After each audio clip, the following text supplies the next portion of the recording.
निवृत्त नहीं हुए, वह ज्ञान के द्वारा निवृत्त हो जाते हैं। और प्रारब्ध कर्म तो फल रूप से उत्पन्न हो ही गए, अब वो तो भोग के बिना निवृत्ति नहीं होगी। इसलिए पूर्व पक्षी का जो अनुमान था वह कैसा अनुमान था, वो अप्रमाणिक अनुमान है, ठीक है ना, श्रुति के द्वारा बाधित हो जाता है। तो ये अनुमान किया गया, विमतम न ज्ञान निवर्तक कर्मत्वाद आरब्ध कर्म बद, ये अनुमान किया गया था। इस प्रकार से अर्थात जो अनागत जो प्रारब्ध नहीं बने हैं, संचित वाले कर्म हैं, भाई संचित वाले कर्म ही ज्ञान के द्वारा निवृत्त हो जाते हैं।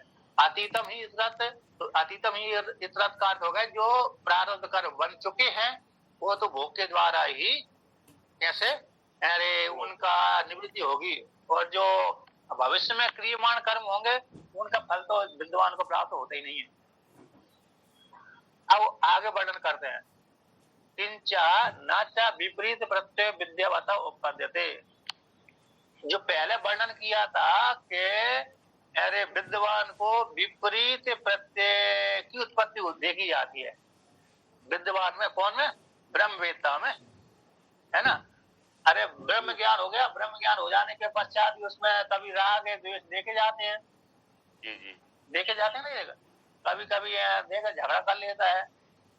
जैसे आप आश्रमों में भी किसी आश्रम में गए तो वहां पर दो महात्मा ही झगड़ जाते हैं, झगड़ते नहीं झगड़ते जी, झगड़ते तो वो तो क्या हो गया, वो विपरीत प्रत्यय हो गया ना जी, विपरीत ज्ञान हो गया। जैसे सामान्य व्यक्ति अज्ञानी व्यक्ति झगड़ता उसी प्रकार से वो झगड़ जाते हैं, तो ये विपरीत प्रत्यय हो गया। तो विपरीत प्रत्यय जो कहा गया था पूर्व पक्षी ना, सिद्धांत यही बात है, प्रारब्ध के पश्च होकर के यही मतलब झगड़ा आदि कर लेते हैं। ये देखा भी है पुराणों में।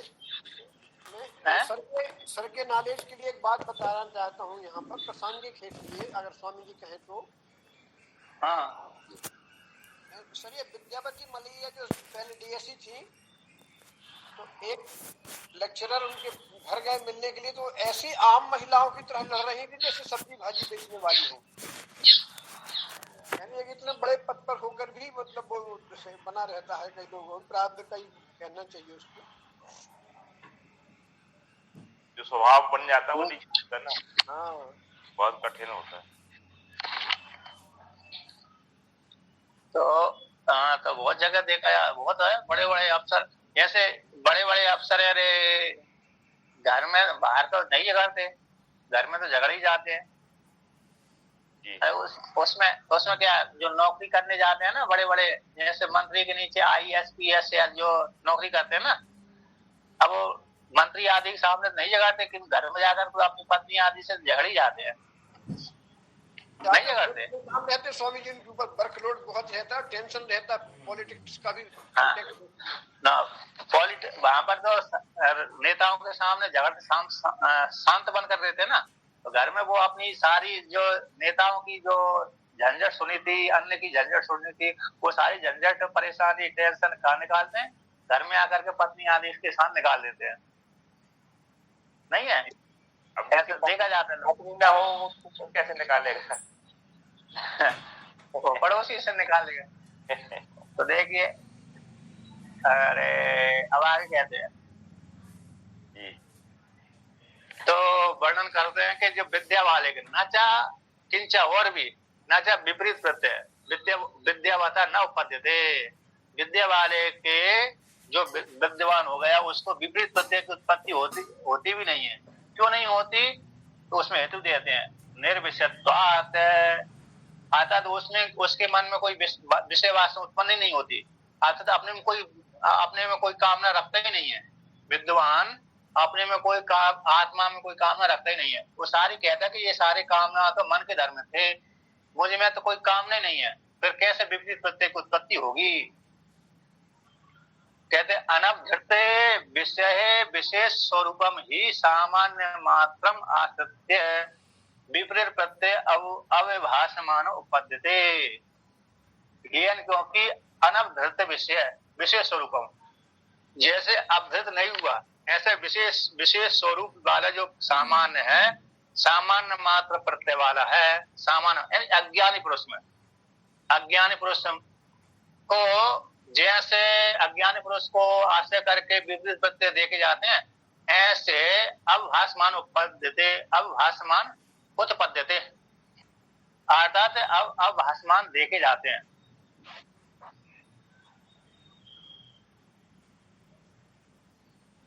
यहाँ से सामान्य मात्र का अर्थ किया है धर्मी स्वरूप मात्र, धर्मी के स्वरूप मात्र है ना।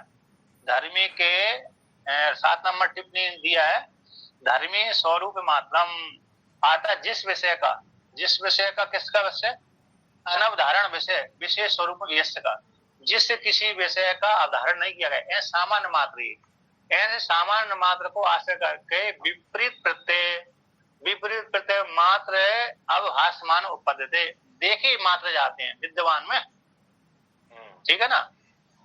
मात्र अवभासमान होते हैं, देखे मात्र जाते हैं, दिखते मात्र है, वास्तव में होते नहीं है, ठीक है ना। ये अवभासमान का अर्थ हो गया। विपरीत प्रत्यय सामान्य मात्र को आश्रय करके विपरीत प्रत्यय का अवभासमान होता है, जैसे मृगमृषिका में जल, जैसे आगे उदाहरण देते उसी को, कि यथा सुक्तिकायाम रजतम इति, जैसे सुक्तिका में रजत दिखता मात्र होता है, होता नहीं है, क्यों नहीं होता, क्योंकि उसमें है ही नहीं है। उसी प्रकार से विद्यमान में कर्तापन भोक्तापन है ही नहीं है, तो कर्तापन भोक्तापन है नहीं है, फिर उसमें जो किसी विषय का अवधारण न होने से उसमें जो विपरीत प्रत्यय है मात्र प्रतीति मात्र होती है। इस प्रकार से जान लेना चाहिए, ठीक है ना। उसी को और आगे वर्णन करते हैं, साचा विषय विशेष अवधारण बतो अशेष विपरीत प्रत्यय आशयस्य उपमर्दित्वात् न पूर्ववत संभवती। कहते हैं सब विद्वान में है ना, विषय विशेष के अवधारण वाले का जो विशेष ब्रह्मात्म एक विशेष है, ब्रह्मात्म एक विशेष है, स्वरूप मात्र सामान्यम, तो जिसको ब्रह्मात्म स्वरूप ब्रह्म आत्मा का एक विशेष हो गया, ऐसे विद्वान में विषय विशेष के अवधारण वाले विद्वान का अशेष विपरीत प्रत्यय, जो जितने भी थे विपरीत प्रत्यय काम क्रोध लोभ आदि, इनके ब्रह्म ज्ञान के द्वारा उपमर्दित हो गया है। उस विद्वान के उपमर्दित हो जाने से, नाश हो जाने से, तो जैसे अज्ञानी दशा में वह अपने को कर्तापन भोक्तापन मानता था, न पूर्व के समान संभवती, अब वर्तमान काल में ज्ञान हो जाने के पश्चात, ठीक है ना। अर्थात जिस किसी को जैसे पूर्व अज्ञानी में जैसे विपरीत प्रत्यय देखे जाते हैं, है ना, उसी प्रकार से ऐसे अब उससे विद्वान में नहीं देखे जाते। जैसे अज्ञान दशा में, उसी विद्वान अज्ञान दशा में जैसे विद्वान में विपरीत प्रत्यय अपने को कर्ता भोक्ता राग द्वेष आदि से ग्रसित होकर के व्यवहार करता था, अब इस प्रकार से उसमें व्यवहार आदि नहीं होता, क्योंकि उसने अपने आप को आत्म रूप से जान लिया और आत्मज्ञान के माध्यम से उसके संपूर्ण विशेष विपरीत प्रत्यय थे, आशय संस्कार थे। आशय यहाँ पर कहते हैं अशेष विपरीत प्रत्यय आशया, तो आशय का अर्थ होता है संस्कार, तो सारे संस्कार का उपमर्दित्वात्, विपरीत प्रत्ययों का जितने भी संस्कार था उस संस्कार कैसे नाश कर दिया, और नाश उपमर्दित का अर्थ हो गया नाश, नाश हो जाने से न पूर्व समान, पूर्व के समान, जैसे अज्ञान अवस्थाओं में जैसे विवाह करता था उस प्रकार से अब उसके संभव नहीं है।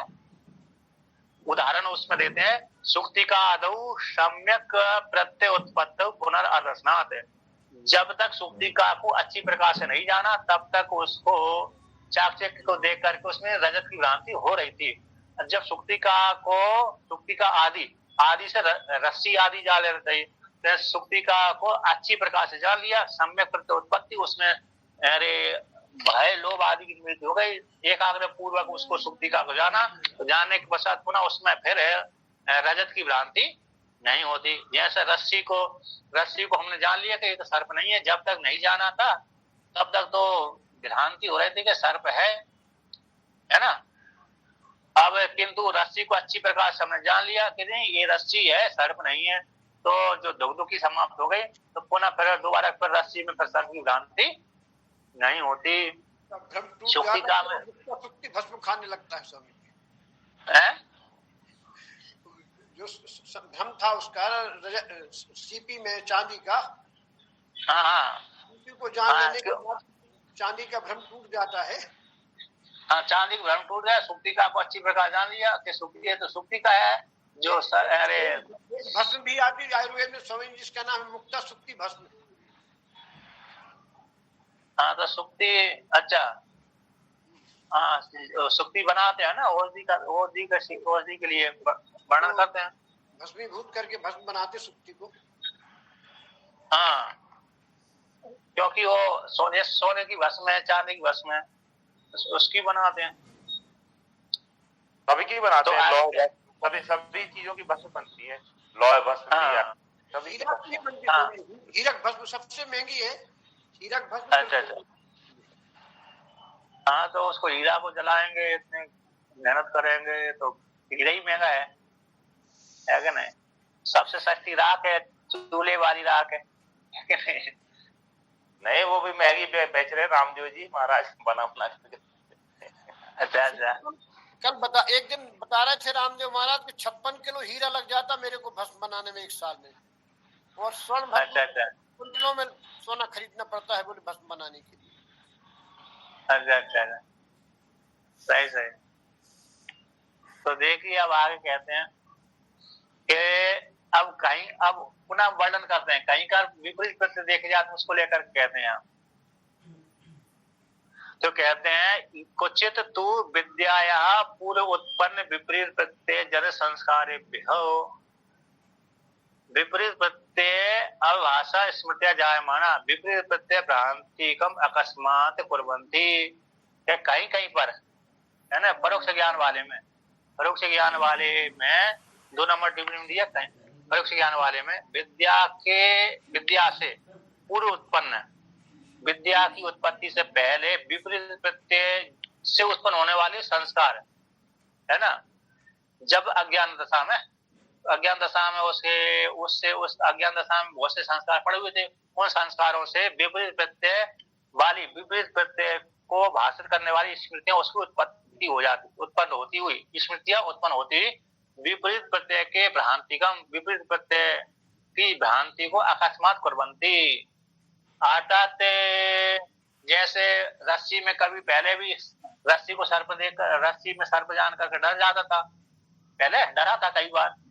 सीपी में कई बार उसने चांदी की भ्रांति हो गई थी, तो पहले भी कई बार हो गया। उसी प्रकार से अब वही संस्कार बन गए थे, उसके सर्प के संस्कार बने थे, चांदी के संस्कार बने थे, तो वो ही संस्कार कभी कभी उस पूर्व काल के संस्कार भी वर्तमान काल में ज्ञान होने के बाद भी है ना, परोक्ष ज्ञानी में मान लिए उस ज्ञानी में वो संस्कार दोबारा को उत्पन्न हो जाते हैं, तो वो अब भासमान होते हैं। तो उत्पन्न हो जाने से अकस्मात उसको ऐसी भ्रांति सी हो जाती है, हो सकता है सर्प होए, है ना, फिर दोबारा फिर अच्छी प्रकार से देखता है तो कैसे हो जाता है, निवृत्त हो जाता है, ठीक है ना, इस प्रकार से।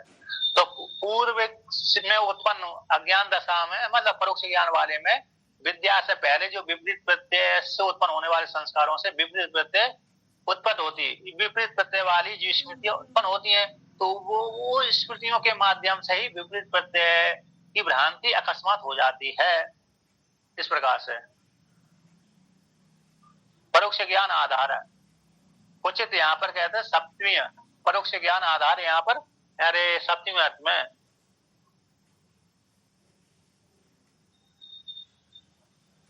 अकस्मात, यहाँ पर अकस्मात शब्द का प्रयोग भगवान भास्कर ने किया, तो उसको टीकाकार कहते हैं अकस्मात इति अज्ञान अतिरिक्त, अज्ञान से अतिरिक्त क्लिप्त सामग्री अभाव, संपूर्ण सामग्री का अभाव हो जाने से।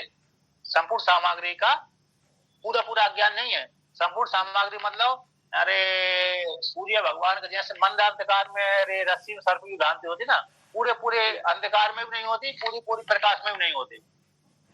तो पूरा प्रकाश है तब भी रस्सी में सर्प नहीं दिखेगा, पूरा अंधकार रहेगा तब भी रस्सी में सर्प नहीं दिखेगा, नहीं दिखेगा है ना। तो क्योंकि अंधेरा में रस्सी नहीं दिखेगी और पूरे प्रकाश में रस्सी स्पष्ट दिखेगी, इसलिए मंद अंधकार मंद प्रकाश, इसलिए वहीं पर ही रस्सी में सर्प की भ्रांति होती है। इसलिए परोक्ष ज्ञान में होती, अपरोक्ष ज्ञान में नहीं हो सकती ना। हाँ, अपरोक्ष में नहीं होती। हाँ, परोक्ष ज्ञान वाले में, परोक्ष ज्ञान वाले में, अपरोक्ष ज्ञान वाले में नहीं। इस प्रकार से अब आगे वर्णन करते हैं उसी आगे कि सम्यक ज्ञान वतोपि चेत पूर्ववत विपरीत प्रत्यय उत्पद्यते।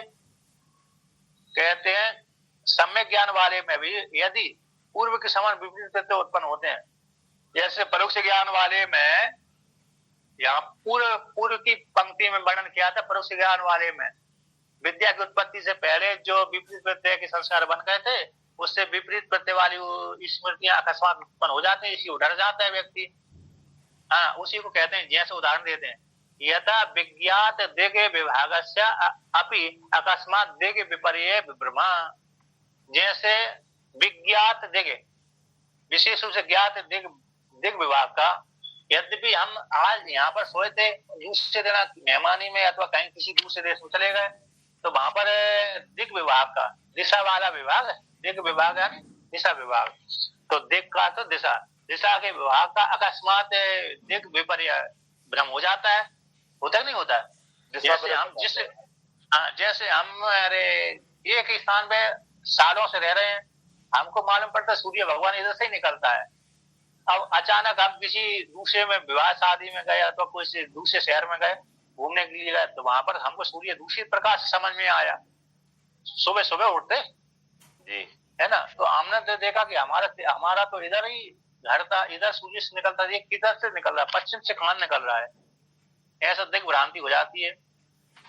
तो विज्ञात दिग् विभाग का भी, विज्ञात ज्ञात है ना, ऐसे दिग् विभाग का भी अकस्मात दिग् विपर्यय भ्रम की उत्पत्ति हो जाती है। उसी प्रकार से कभी कभी पहले हुई थी, यद्यपि जानता है कि पूर्व दिशा है, पश्चिम दिशा है, उत्तर दिशा, दक्षिण दिशा है, फिर भी अकस्मात उसको क्या हो जाती है, दिशा भ्रांति हो जाती है थोड़ी देर के लिए, फिर बाद में वो निवृत्ति हो जाती है। ठीक है ना जी। स्थान में तो बिल्कुल होता, समझिए नई जगह जाओ, दूर थोड़ा। हाँ हाँ, किसी किसी को हो जाता, किसी किसी को, ज्यादातर नहीं होता, किसी किसी को हो जाती है।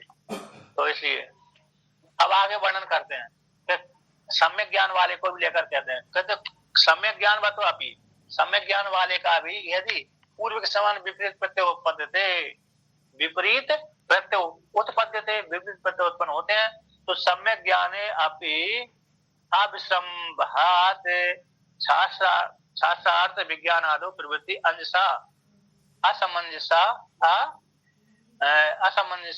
स्यात्। तो क्या सम्यक ज्ञान वाले में भी कैसे हो जाएगा, अविश्वासी प्राप्ति हो जाएगी, और शास्त्र के अर्थ में, शास्त्र के द्वारा प्रतिपादित अर्थ उसमें भी प्रवृत्ति साक्षात नहीं होगी। अंजसा साक्षात, न अंजसा यानी असाक्षात, प्रवृत्ति होना बंद हो जाएगी। और तो फिर क्या हो जाएगा कि सर्वम च प्रमाणम अप्रमाणम संपद्यते, सारा प्रमाण कैसा अप्रमाण में परिवर्तन हो जाएगा। यदि सम्यक ज्ञान वाले का भी पूर्व के समान विपरीत प्रत्यय उत्पन्न होने लगेंगे, तो सम्यक ज्ञान में किसी भी साधक को विश्वास नहीं होगा, और शास्त्र के अर्थ में भी विश्वास नहीं होगा। तो शास्त्र के अर्थ को पढ़ने के लिए जो व्यक्ति प्रवृत्त होते, वो उनकी प्रवृत्ति भी समाप्त हो जाएगी, फिर वो सारे प्रमाण भी अप्रमाण की प्राप्ति में कोटि में चले जाएंगे। इसलिए सम्यक ज्ञान वाले को कैसे हो जाएगा, ज्ञान अच्छी प्रकार से होते, विपरीत प्रत्यय की उत्पत्ति नहीं होती। उसी को आगे वर्णन करते हैं कि प्रमाण अप्रमाण विशेष अनुपत्ति, कि प्रमाण और अप्रमाण में विशेष की उत्पत्ति नहीं हो सकती। यदि सम्यक ज्ञान वाले, जैसे असम्यक ज्ञान वाले को विपरीत प्रत्यय उत्पन्न होते हैं, उसी प्रकार सम्यक ज्ञान वाले को विपरीत प्रत्यय उत्पन्न होने लगेंगे, तो प्रमाण ये प्रमाण है, ये अप्रमाण में कोई विशेष उत्पत्ति नहीं होगी। ठीक है ना जी। तो एतेन सम्यक ज्ञान अनंतरम एव शरीर पात अभाव कस्मात् इति एतत् परिहृतम्। इसलिए सम्यक ज्ञान के अंतर ही शरीर पात होता है, ये जो कहना था हो जाएगा तभी मुक्ति होगी, ऐसी बात नहीं है।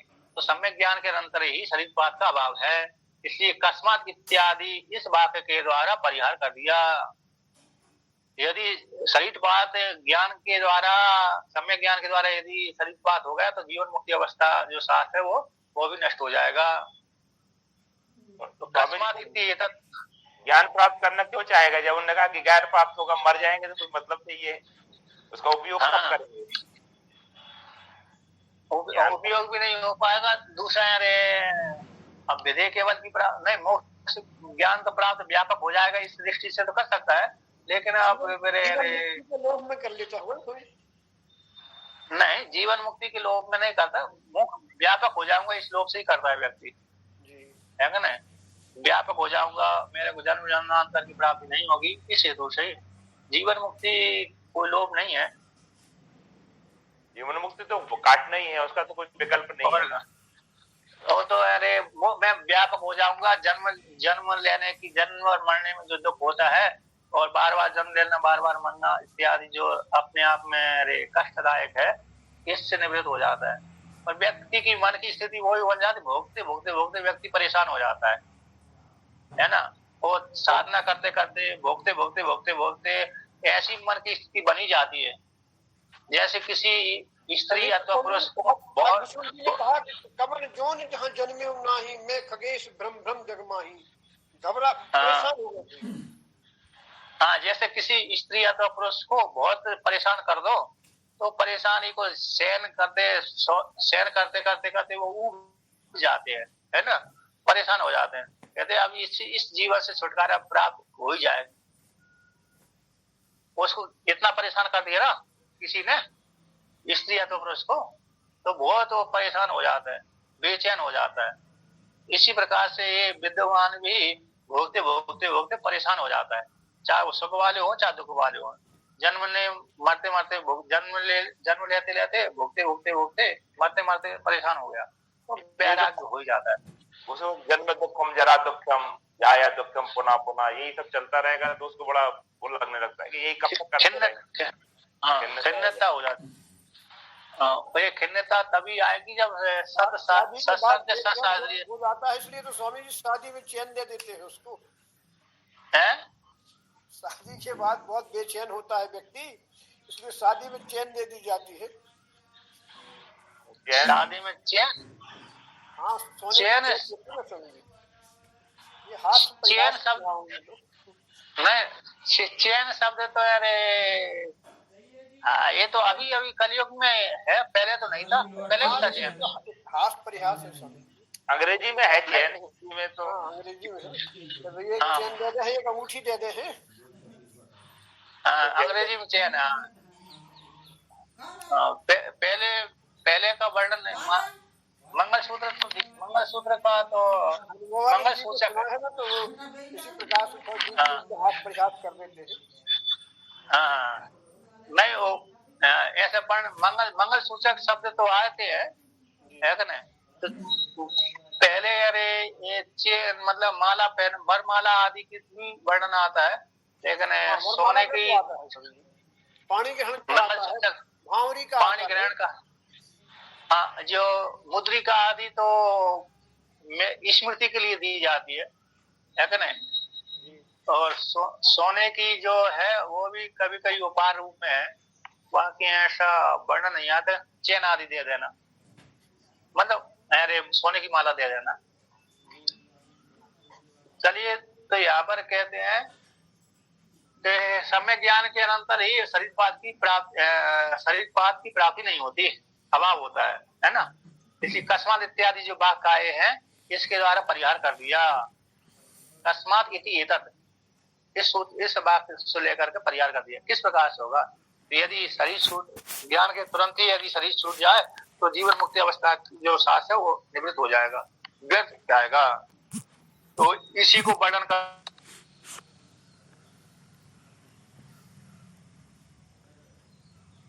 इति युक्त न्याय के द्वारा जान लेना। की बात यही है ना स्वामी? हाँ, ये मुझ में नहीं है। हाँ, अब उसमें अरे श्रुतियां देते हैं, उदाहरण देते हैं कि ज्ञान उत्पत्ति प्रागुर्दम तत्काले जन्मांतर संचितानाम च कर्मणाम अप्रवृत्त फलानाम विनाश सिद्धो भवति फल प्राप्ति विघ्न निषेध श्रुतिरेव। कि ज्ञान की उत्पत्ति से पहले और ज्ञान की उत्पत्ति के आगे बाद है, ऊर्ध यानी बाद में। ऊर्ध का अर्थ हो गया ज्ञान की उत्पत्ति की आगे, है ना। और पहला हो गया ज्ञान की उत्पत्ति से पहले, प्राग का अर्थ हो गया ज्ञान की उत्पत्ति से पहले, और ऊर्ध्व का अर्थ होगा ज्ञान की उत्पत्ति के बाद। ऊर्ध्व का अर्थ होता है आगे। तो तत्काल जन्मांतरी संचितों का और कर्मों का जो कैसे अप्रवृत्त फल वाले हैं, प्रवृत्त फल वाले नहीं है, ऐसे उन कर्म संचित वाले कर्मों का विनाश सिद्ध भक्ति, विनाश हो जाता है किसके द्वारा? ज्ञान के द्वारा। तत् फल प्राप्ति विघ्न इसे सुरते रेव, यहाँ पर कहते हैं ज्ञान का फल है ना, फल प्राप्ति का विघ्न का निश्चय श्रुति के माध्यम से, अतः ज्ञान के द्वारा मोक्ष रूप फल की प्राप्ति हो जाती है। ज्ञान के माध्यम से मोक्ष रूप फल की प्राप्ति हो गई तो विघ्न निषेध है। विघ्नों का फल की प्राप्ति का जो विघ्न था कि देवता आदि क्या करते हैं, विघ्न डालेंगे इत्यादि के माध्यम से, ये निषेध श्रुति के द्वारा जान लेना चाहिए। अतः कोई भी देवता आदि विघ्न नहीं डाल सकते, ठीक है ना।